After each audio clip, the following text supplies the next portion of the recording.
Rugby rivalries, folks. It's a big part of the game. Getting behind your team, getting bragging rights over your rivals. But what are some of rugby's biggest rivalries? I'm thinking in particular about the club game rather than international. So not necessarily All Blacks, Springboks, or England, everybody apparently. But yeah, some Super Rugby, some URC, some Premiership.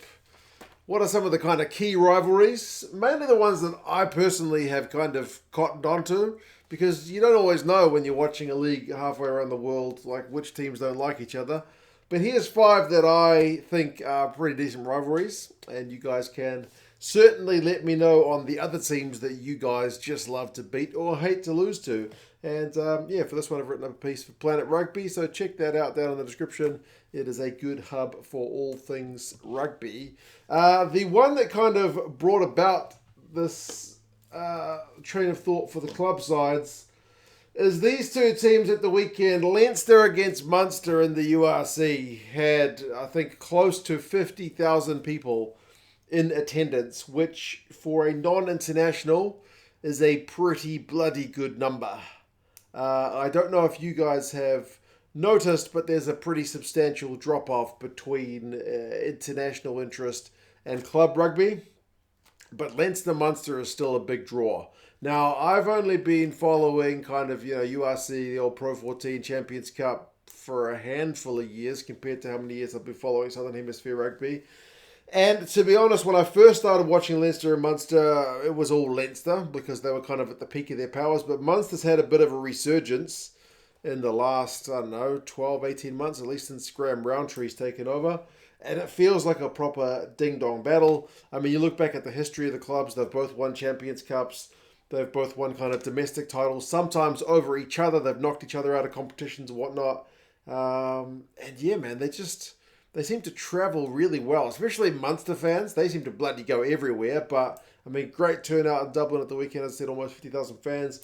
You've had storylines in the past, O'Gara and Sexton, like some of the top players, playing for kind of Irish recognition, going head-to-head for these two clubs. So, big clubs, big rivals, and, seemingly pretty evenly matched, at least in recent times, which is a cracking, encouraging thing to see. Next one I'm going to go with is one of my teams, and that's the Blues and Crusaders. Now, to be honest, this was probably a bigger draw pre-Super Rugby when I was a child, and it was more Auckland-Canterbury. If you don't know how Super Rugby works, the teams like Auckland have merged with other NPC teams. Like the Blues is made up of North Harbour, Auckland and Northland, so three teams that make up the region to be combined. I feel like when it was just your own team, there was more bite about it. Like North Harbour used to be one of our rivals, the battle for the bridge, because there's a bridge between North Harbour and Auckland proper, so the battle for the bridge used to be a big thing, but the NPC doesn't do the kind of same numbers that it used to by any means. So since Super Rugby, we've got some rivalries, and it started out proper hiss and a raw stuff because Auckland was still largely what made up the Blues and Canterbury was still largely what made up the Crusaders. There was less movement of players back in those days, so mainly Aucklanders represented Auckland and whatnot. And Auckland-Canterbury was always a big, big game. First two Super Rugby seasons, Blues won it, and then the next three, the Crusaders won it. So these two teams were proper hammer and tongs for the first couple of years, which, as I said, lent back into the NPC days. There's a sign which was famous back in the day, some kid holding up a sign saying, "I hate you, Auckland." Like, that's how intense the rivalry was. I still think it's there. Like, last season, regular season game between the Blues and Crusaders at Eden Park had like 25,000 fans, which is not 50,000 fans that Leinster and Munster got. But for a Super Rugby game, getting 25,000 fans is certainly good. Some of the other games against New Zealand teams, I think the Blues got 17,000 against the Highlanders. So to get 25,000 in there, pretty intense. I don't think we travel quite the same as some of the other areas. Like I said, Munster fans. If I tell my friends I'm going down to Hamilton, which is just 2 hours down the road to see the Blues, people act surprised that I'm going that far. But yes, Blues, Crusaders, Carlos giving the fingers to the Crusaders fans and whatnot. it's always been a big deal. It's maybe not as big as it used to be, seeing as Auckland or the Blues were rubbish for a lot of years while the Crusaders were winning a lot of titles. The resurgence of the Blues in recent years, although not winning titles, has at least spiced up the rivalry a wee bit. You could argue that the Chiefs and Crusaders is a bigger rivalry at the moment. Hurricanes Chiefs has also got a bit about it. But yeah, Auckland Canterbury here in NZ goes back a long way and is always a special occasion. Premiership-wise, it's an interesting one because I think the rivalry that I've noticed the most in teams that don't like each other seems to be Gloucester and Bath. And it's weird because I've only been watching the Premiership a few years and neither of these teams has been winning the Premiership in that time. I think Gloucester's had at least one run where they made the knockout stages, but yeah, neither of these teams has been that great. But they still seem to not like each other a lot. I've had a little bit of a look up about the history, and yeah, it seems there's been a fair few fights, on-field fights between players from these teams. It's the West Country Derby, or Derby, depending on how you want to say that word. And it just seems to have a bit of bite about it. So even if these two teams are not winning the Premiership, they sure as heck still want to beat their local rivals. Whenever you see games at the King's Home or the Rec, homes of these two teams, the crowds are always pretty ferocious. And when they're playing each other, it just seems to go to another level. There was one particular game, and it's nice. I know it doesn't really fit with the kind of,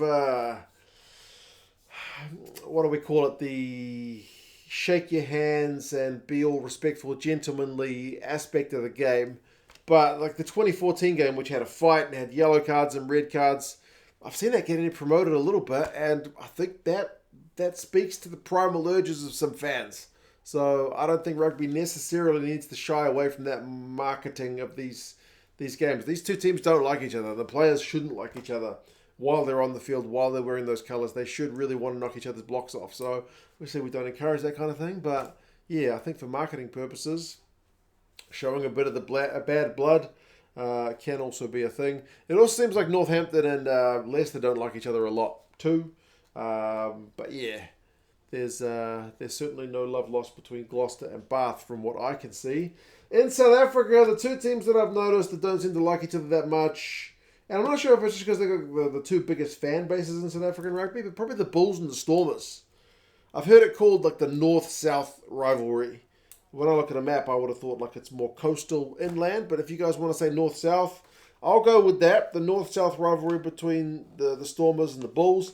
These guys always get good crowds for each other as well. Like the Bulls-Stormers game at Loftus last year was 41,000 people, and then the reverse fixture earlier in the competition played in Cape Town was 30,000. So these guys get good numbers when they play each other. And when they're playing other teams, you can get less than 10,000 if like Zebra is coming to town. So the fact that the Stormers are coming to town or the Bulls are coming to town, fans are going to get out there, which is very pleasing. And these guys have also had a heck of a history. I mean, just in recent times, they had the 2021-2022 URC final between these sides. They met in the quarterfinal last year. Was it this year? The season just gone. 2010, it was a Super Rugby final between these sides. And I would imagine, correct me if I'm wrong, South African fans, but just as I said, the kind of Auckland-Canterbury rivalry was more intense than perhaps the Super Rugby rivalry. I would imagine the Currie Cup days between these two respective sides would have been more intense even than the kind of the franchise days. But yeah, I mean, I always get the feeling that like the Cape Townians are kind of like the Aucklanders drinking coffee at the beach. And then the kind of potentially, are Praetorians the ones drinking the coffee? I don't know. I always imagine the Praetorians are the ones who are out there more like the hard as nails guys. Correct me if I'm wrong, but this is the impression I get from those two sides. So yeah, South African rivalry seems to be those two sides, which is an interesting one because there's a team just down the road from the Bulls and the Lions, but I don't think their rivalry is quite as strong. The last one I'm going to go with is the 1872 Cup between Glasgow and Edinburgh. It kind of helps that there's only the two professional teams in Scotland. So when they play each other, it's bound to be a big deal. It's one that has a name. It's the 1872 Cup. They actually play it over two legs because they're going to play each other home and away each year. So they go with the aggregate score to actually have something to play for, which I think is cool. adds a little bit of extra spice to the rivalry. And I like it because it's always pretty intense. You've got guys who know each other well from Scottish camp having to go against each other. And then there's just the geographic proximity of these sides. I mean, they just don't get anyone closer than that. So they're going to want to beat each other. It's intense and pretty even. I don't think one side necessarily dominates. Like the Crusaders dominate the Blues for years now, but 1872 Cup seems to be pretty tight. And I've also noticed there's bigger crowds. Like they play, like Edinburgh play at their little the Hive Stadium, which seats I think like 8,000 people. But when they play Glasgow at home, they play at Murrayfield, and they get 25,000 people. So they get a big turnout for when Glasgow is coming to town. And any guys that switch teams, it actually seems to be a talking point. Like I think the days between Auckland and Canterbury, I don't think guys really switched between those two teams. I'm keeping referring this back to my own perspective because that's the main rivalry I grew up with. But like one of the Blues halfbacks went to the Crusaders a number of years ago, Bryn Hall, and it wasn't really a big deal. But I noticed the game between these two sides a while back, and they made a point of the fact that players, one player in particular who had switched teams, and it was actually a talking point. So it should be, man. You shouldn't want to go play for your rivals, right? That should be like the last team you want to represent. But I don't know. What do I know? So yeah, that's 5. I mean, some other kind of honorable mention ones. I don't follow the top 14 enough to comment about who the main rivals are. For me, Toulouse and La Rochelle are just the two kind of best teams in France in recent years. So I feel like they want to get ones over each other. But I think geographically, Stade Francais and Racing 92, I'm assuming they have a pretty good rivalry. And then I've seen there's fights between the guys from Biarritz and Bayonne. Apparently those tend to be pretty big affairs. From an Aussie point of view, I think historically New South Wales, Queensland is always a big deal. But state of origin with the Rugby League probably captures that a bit more than the Super Rugby in recent years. ACT, New South Wales is maybe more of a rivalry these days. It's hard because for a few years, either New South Wales or Queensland have been kind of rubbish. So it's hard to build that rivalry. Also, the Force and the Rebels fans, their fan bases are kind of on the smaller side, but they don't like each other because, especially the Force fans, don't like the Rebels because when the Force got booted from Super Rugby, they kept the Rebels. A lot of the Force players went to the Rebels. So there's a bit of kind of rivalry between those sides. I think for the Welsh clubs, I feel like you guys probably suffer from the same deal as what the New Zealand fans had when you had previously teams which didn't like each other merged into a new regional team. Yeah, I don't know if that worked quite as well for the Welsh sides. Yeah. I know there's some of the rivalries between like the Ospreys and the Scarlets and whatnot, but from what I gather, the rivalries used to be a lot more intense pre kind of regional days. But there you go. 5 club rivalries now that we are fully in the swing of club rugby. You guys let me know your thoughts. What are some other kind of big rivalries between club sides that you guys can think of? Who's the team that you really don't want to lose to, that you always want to beat? Remember, Planet Rugby article down in the description for this one. But yeah, you guys take care, and talk to you guys again soon. See ya.